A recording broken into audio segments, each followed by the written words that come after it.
2025 Saudi আরব রিয়াদ থেকে free ফায়ারের venue থেকে আপনাদের সবাইকে আরেকবার স্বাগত জানাচ্ছি। আমি তানভীর হাসান। সর্বশেষ পরিস্থিতি কি চলছে তা জানাতে চাচ্ছিলাম। হয়তোবা বিদায় ঘন্টা বাজতে চলেছে বাংলাদেশে, কষ্ট হলেও বলতে হচ্ছে। এই কারণটা হচ্ছে আজকে যে 6টা ম্যাচ অনুষ্ঠিত হওয়ার কথা তার মধ্যে 3টা ম্যাচ অনুষ্ঠিত হয়ে গেছে। সেই 3 ম্যাচ শেষে বাংলাদেশের অবস্থান আমি যদি বলতে চাই তাহলে বলতে হবে যে বাংলাদেশে টোটাল 18টা দলের মধ্যে আজ খেলা শুরু হওয়ার পর্যন্ত ছিল 17 নম্বরে, কিন্তু খেলা শেষে কিন্তু নেমে গেছে 18 নম্বরে। আমি যদি টিম র্যাঙ্কিংটা একটু দেখাতে চাই, দেখতে পাচ্ছেন যে 1 নাম্বার হিসেবে কিন্তু লস কিন্তু এই মুহূর্তে অবস্থান করছে।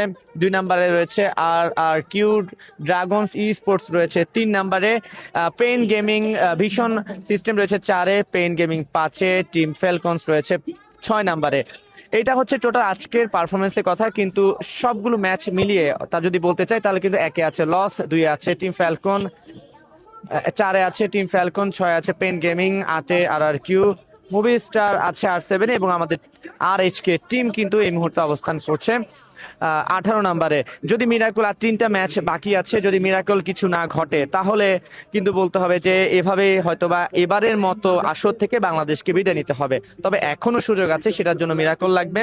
খেলা শুরু হওয়ার আগে কিন্তু কথা ছিল যে বাংলাদেশকে আজ এই 6টা ম্যাচ থেকে কমপক্ষে 70 পয়েন্ট অর্জন করতে হবে। সেক্ষেত্রে বাংলাদেশ 3টা ম্যাচ থেকে অর্জন করেছে 15 পয়েন্ট, অর্থাৎ বাংলাদেশকে বাকি 3টি ম্যাচ থেকে যদি কমপক্ষে 55 থেকে 60 পয়েন্ট অর্জন করতে পারে তবেই বাংলাদেশের পক্ষে এখনো সুযোগ আছে সেরা 12তে অবস্থান করে আজকের মতো এখানে বিদায় না নিয়ে পরের রাউন্ডে ওঠার সুযোগে টিকে থাকার। কিন্তু সমর্থক যারা আছেন, দর্শক যারা আছেন, কিংবা যারা ই স্পোর্টস বোঝেন তারা বলছেন যে এটা বেশ অসাধ্যকর একটা ব্যাপার। তবু বাংলাদেশ প্রথমবারের মতো ই স্পোর্টস ওয়ার্ল্ড কাপে এসেছে, খেলেছে, তারা চেষ্টা করে যাচ্ছে, সেটাও কিন্তু কম কিছু না। এবং আরেকটা বিষয় হচ্ছে যে ভালো দলগুলো কিন্তু আজকে বেশ মার খাচ্ছে, যেটাকে আমি ফ্রি ফায়ারের ভাষায় বলতে হয়। যেমন আমরা দেখেছি টিম ফ্যালকন আজ কিন্তু শুরু থেকে অতটা সুবিধা করতে পারেনি যতটা প্রথম দিনে খেলায় করেছিল। আমরা কিন্তু এই মুহূর্তে দেখতে পাচ্ছি যে টিম RHK কিন্তু বেশ মনোযোগ দিয়ে খেলা শুরু করেছে, অর্থাৎ 4 নাম্বার ম্যাচটা কিন্তু